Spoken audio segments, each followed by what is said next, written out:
fellow miraculars, bugs and kitties, ladies and gentlemen, and guess what? It's Christmas Eve! It doesn't quite feel Christmassy enough. That's better. Guys, look. To make it even better,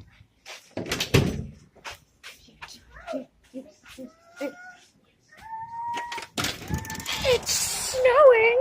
Look at that. It's snowing in this, yeah, Winco Foods. Okay, product placement.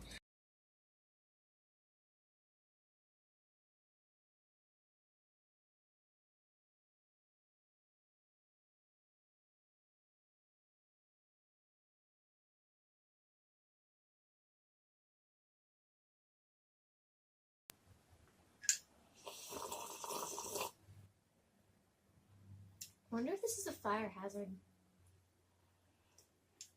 It took me so long to do that, my candy cane is almost gone. Okay guys, well it's Christmas Eve. How's your Christmas Eve gone so far? Mine's been full of Teen Titans Go marathons. It's actually paused on DirecTV right there. For this episode, I'm going to tell you a little anecdote about Christmas. So before I tell you an actual Christmas story, I'm going to tell you, you'll see, this little thing that's been happening to me this year. These are really warm. Really, really warm. Okay, it's not going to spill. I may have been thinking of Christmas lately as Christ Mass, because I've been just staring at the word and I'm like, Christ Mass. Christ Mass.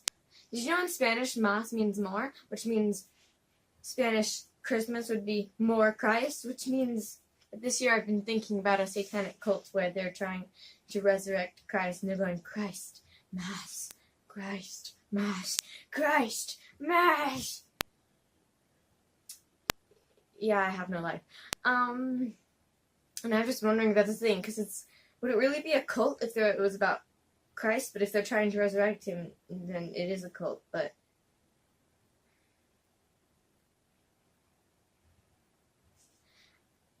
I have problems.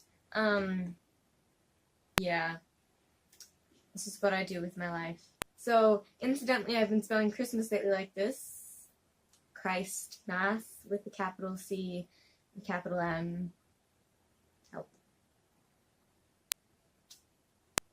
There's not much I can do. I just keep accidentally sending people these drawings I give them and that says Christ Mass without a space, but it's still there because you know it's one word, but I just automatically capitalize the M and then I just stare at it wondering if they'll notice my mistakes. So last night I went and played Secret Santa. Not Secret Santa, it wasn't secret at all. And I delivered gifts to a couple people. Obviously they're not all done because I only could do it to 4 people.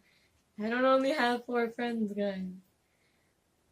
But I had drawn something that they enjoy in a show or something. Yeah, I think it was all anime references. Except for Flowey. I put Flowey in one because I have a friend who's terrified of Flowey. And I put Christmas hats on them. Creativity. Not really. That's what I did. And I had one friend who actually amazingly gave me a gift back, and that is this one. But I better give a special thanks to my backdrop because these are all the gifts that my dad sent this Christmas for us to have. But yeah. They don't put our names on the gifts because they want us to make sure that we call them on Christmas, which is smart. And also thanks to my mother, whom helped with the last part of the video, where I just magically appeared covered in these when I didn't struggle to do it myself, because she did it for me. She strangled her daughter in Christmas lights on my request. Yeah. Thanks, Mom. Alright, now time for a Christmas story. Alright, so I just had my brother bring me a Christmas story to read you, and he brought the saddest story we own, which is Little Match Girl. So I'm going to read you something that will make me cry. The Little Match Girl by Hans Christian Andersen.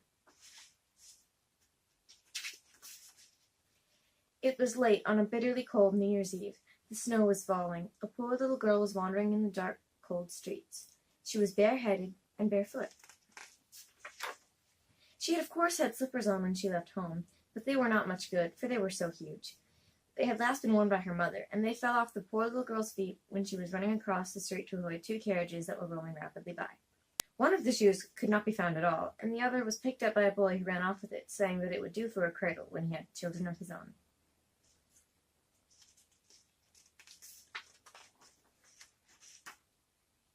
So the poor little girl had to walk on her little bare feet, which were red and blue with the cold.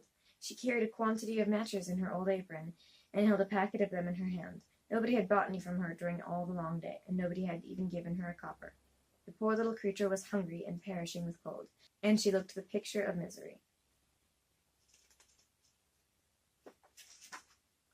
The snowflakes fell on her long yellow hair, which curled so prettily round her face, but she paid no attention to that. Lights were shining from every window, and there was a most delicious odor of roast goose in the streets, for it was New Year's Eve. She could not forget that.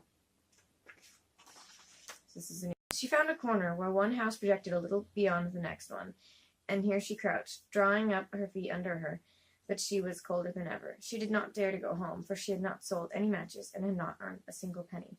Her father would beat her, and besides, it was almost as cold at home as it was here. They had only the roof over them, and the wind whistled through it, although they stuffed up the biggest cracks with rags and straw. Her little hands were almost stiff with cold. Oh, one little match would do some good. If she only dared, she would pull one out of the packet and strike it on the wall to warm her fingers. She pulled out one. Whoosh!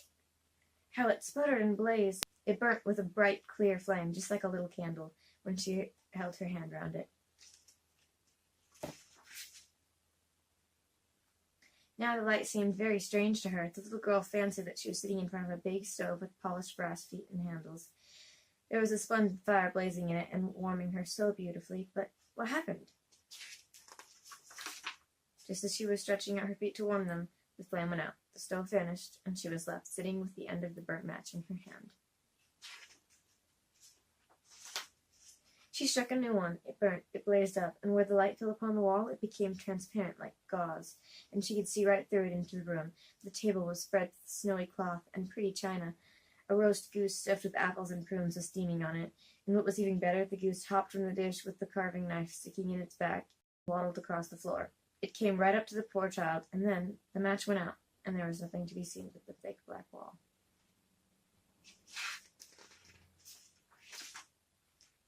She lit another match. This time she was sitting under a lovely Christmas tree. It was much bigger and more beautifully decorated than the one she had seen when she peeped through the glass doors at the rich merchant's house this very Christmas. Thousands of lighted candles gleamed under its branches, and many colored pictures, such as she had seen in the shop windows, looked down at her. The little girl stretched out both her hands towards them, then went up. The little girl stretched out both her hands toward them, then out went the match. All the Christmas candles rose higher and higher till she saw that they were only the twinkling stars. One of them fell and made a bright streak across the sky. Someone is dying, thought the little girl, for her old grandmother, the only person who had ever been kind to her, used to say, "When a star falls, a soul is going up to God." Now she struck another match against the wall, and this time it was her grandmother who appeared in the circle of flame. She saw her quite clearly and distinctly, looking so gentle and happy. "Grandmother!" cried the little creature. "Oh, do take me with you. I know you will vanish when the match goes out. You'll vanish like the warm stove, the delicious goose, and the beautiful Christmas tree." She hastily struck a whole bunch of matches, because she did so long to keep her grandmother with her. The light of the matches made it as bright as day. Grandmother had never looked so big or so beautiful. She lifted the little girl up in her arms, and they soared in a halo of light and joy far, far above the earth, where there was no more cold, no hunger, and no pain, for they were with God.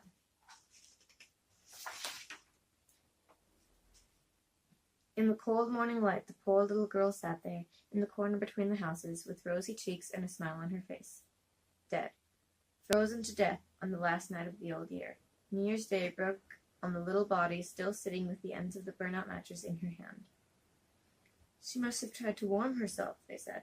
Nobody knew what beautiful visions she had seen, nor in what a halo she had entered with her grandmother upon the glories of the new year.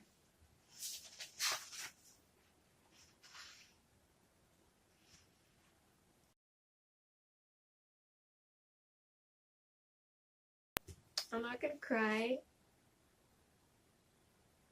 Alright, and with that note, let's end this video. Have a Merry Christmas, and I'll see you all in the next video. Bye!